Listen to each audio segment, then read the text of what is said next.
Hey guys, Rebecca here for another episode of the Quintuple M. Today's article is Understand the Marginal Utility of Booze and Drugs. This blog post was written on February 13th, 2012.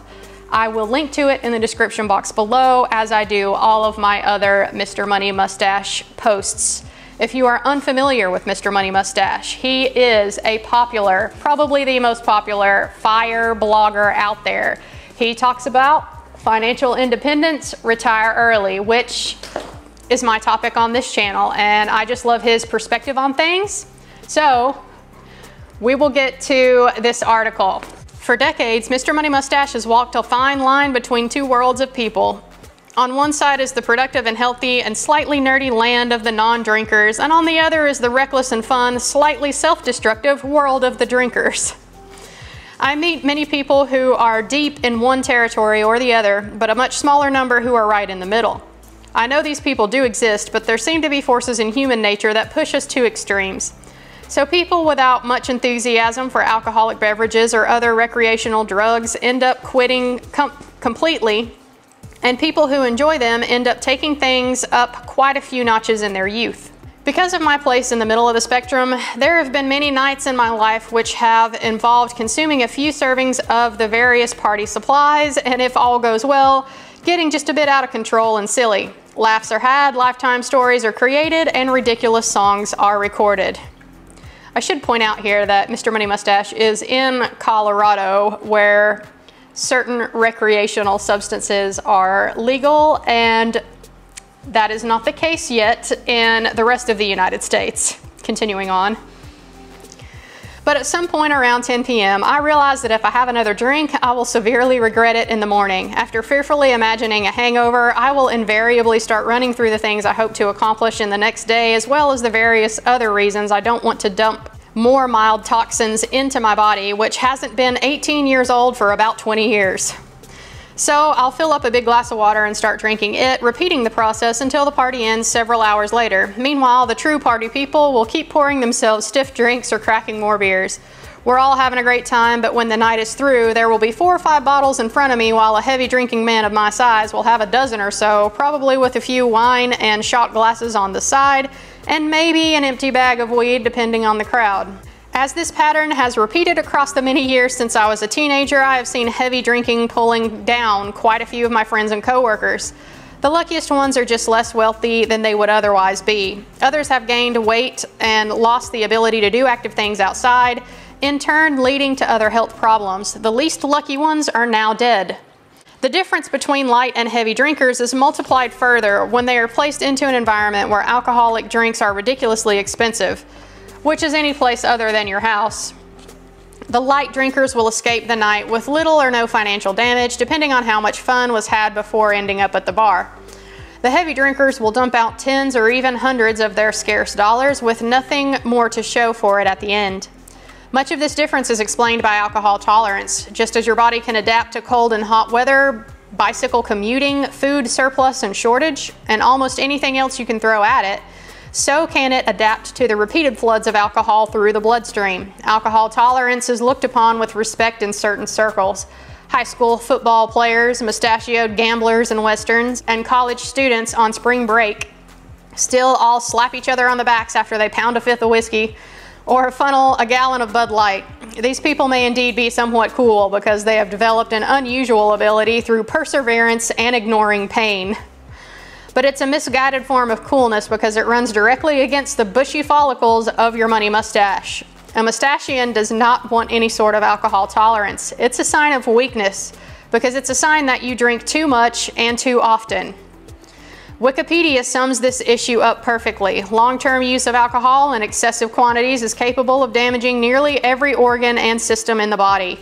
It will also damage your finances to the tune of several $100,000 over a few decades. Deep inside, we all know that any alcohol consumption is bad for us, and we also know that it is purely an optional expense, and developing a tolerance is a double expense. Not only does it take a lot of spending to create the tolerance, but it decreases the pleasure felt from all future alcoholic beverages. So my heavy drinking friends on the party side of the dividing line have to spend twice as much as I do just to experience exactly the same amount of good times. We mustachians are an extremely diverse lot. Many of us are masters of self-control, and I regularly hear from people who have willed themselves into incredible feats. Just the other week, there was a guy in the comments who casually recommended running 70 miles per week as a convenient method of weight control. Convenient. But there are also many beginners in training here, and surely a division of masters of self-deception as well. I don't really drink all that much, way less than my friend Joe. I'm still functioning well at my job, and I'm even pretty athletic. And I really like having a few beers with my friends. Sure, on the weekends that may turn into a dozen beers, but what's the problem? The problem is simply this: you could be even better. Are you already completely financially independent? If not, there's a huge and unarguable reason to limit drinking to, say, 2 drinks per week as a personal challenge. You can't yet afford to be throwing away money. Do you already have exactly your idea of an ideal body? If not, alcohol is a very powerful drug for fat gain. Why continue regular dosage when it works directly against you? Are you already able to accomplish any task you set your mind to? If not, this is a great one to work on. Alcohol is difficult to reduce and quit. Whenever something is difficult, that's usually a sign that you should start doing it. Every drink you skip or postpone builds your self-discipline muscle, one of the components of the larger frugality muscle groups. The bottom line is that alcohol, like many other drugs, is addictive to many people. That brings up some very confusing feelings about whether or not we will gain happiness by drinking more of it. I do believe it has some use for increasing the amount of fun in our overly repressed society, which is why I'm not a complete non-drinker myself, but I also feel it comes with a marginal utility curve that starts to slope down very quickly, and that most drinkers are already way beyond the peak. Even with all this caution, I also feel that while Mr. Money Mustache dishes out some good advice, there are special occasions in life when all good advice must be damned and you must go crazy. But when you do go crazy, you should at least acknowledge that you are being crazy and not rational. And you must realize that I'm right there watching you and glad that you are having a good time, but watching and waiting with a brandished fist for your signs of excusitis, the failure disease. That was another blog post that he did. Again, if you want to see his website, it's linked in the description below. Drink wisely and rarely. All right, so this one was a little bit more of a serious post, which was infused with Mr. Money Mustache's brand of humor that I enjoy. But guys, I really wanted to touch on this one because it is so true. I work in healthcare and specifically do ultrasound. Have you ever seen what a cirrhotic liver looks like on ultrasound? I sure have, a lot. And if you didn't know, you could live your entire life, never have a single alcoholic beverage, and still end up with cirrhosis. Non-alcoholic cirrhosis is one of the most common liver diseases out there, and it's a lot related to lifestyle choices and some medications. Anyhow, that's a whole nother tangent. This is about alcohol and its marginal use. I wanted to just bring it up so that you guys could do a little self-check if you do imbibe. I do. Y'all know I love my whiskey. I also love those little spiked seltzer waters like the White Claws, but I buy the Aldi version because Aldi is way cheaper and they're still pretty good. But yeah, it's always good to do a little self-check from time to time. If you ever get to the point where you feel like you've got to have a drink every day, whatever the excuse is, then it's time to stop. Like Mr. Money Mustache said in this article, alcohol is difficult to reduce and quit. Whenever something is difficult, that's usually a sign you should start doing it. So guys, this is just a good little self-check point here. I'm all about having some good times and living our best life. That is what FIRE is about. Financial independence, retire early, to me, is just an overall life optimization strategy to follow.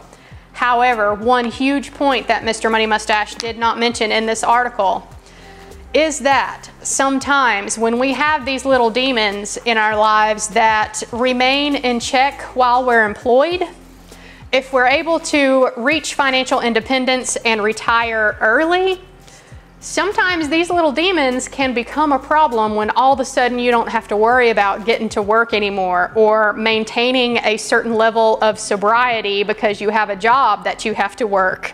So sometimes He just drooled on me. Sometimes post-fire, people can get into trouble when it comes to things like alcohol or drugs. So guys, always maintain those things on a tight leash. Just make sure that what you may consider fun is not becoming a problem for you. And on that note, I am slowly getting taken out of the picture. We'll just end it right there. All right, y'all. I'll see you next week. Thanks for watching. Bye. So we will get to this. Go away.